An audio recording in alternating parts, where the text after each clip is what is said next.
Hi everyone, and welcome to Windrider Farm. Well, it's been a very wet summer here on our homestead, and growing in the constant rain and humidity has definitely been a challenge. But it actually stopped raining here for a few days, so the break in the rain gave us an opportunity to do some end-of-season work in one of our tomato gardens.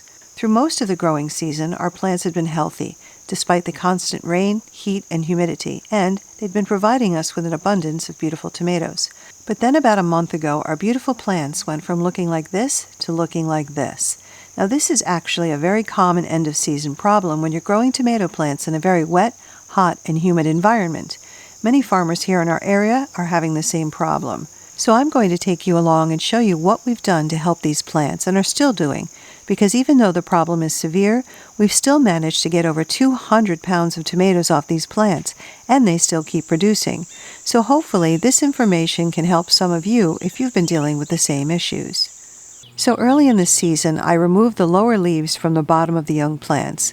And then later in the season, when they were larger, I started to thin out some branches on our plants to open them up to more airflow.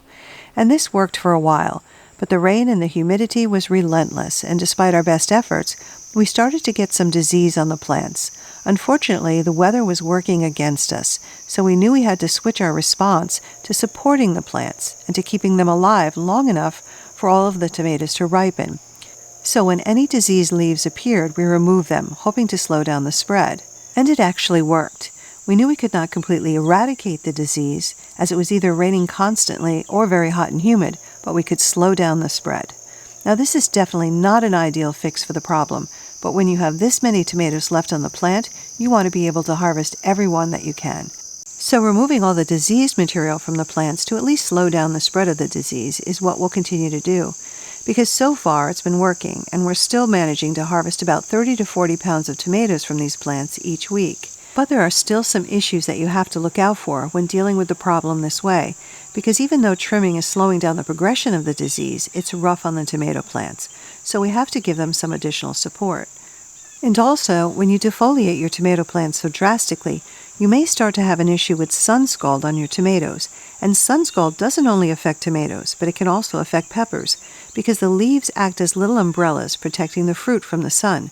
Remove the leaves and you remove the protection. The way that you can deal with that problem is that you can pick your tomatoes at the blush stage and allow them to ripen off the vine. You may hear some people claim they will not be as flavorful as tomatoes that fully ripen on the vine, but we have not found that to be true. So that's what we do on plants where we see few tomatoes developing sun scald. For the plants, we offer them support by using something called azomite. In addition to helping the plants this season when they're being stressed, the azomite will remineralize the soil that has been planted intensively.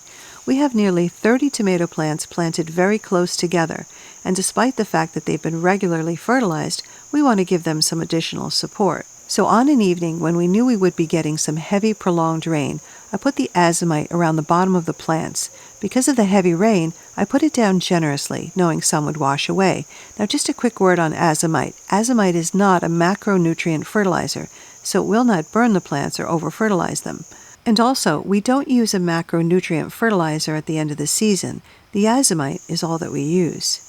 Because we're not trying to get lush growth now at the end of the season, when we'll be getting a killing frost in about a month.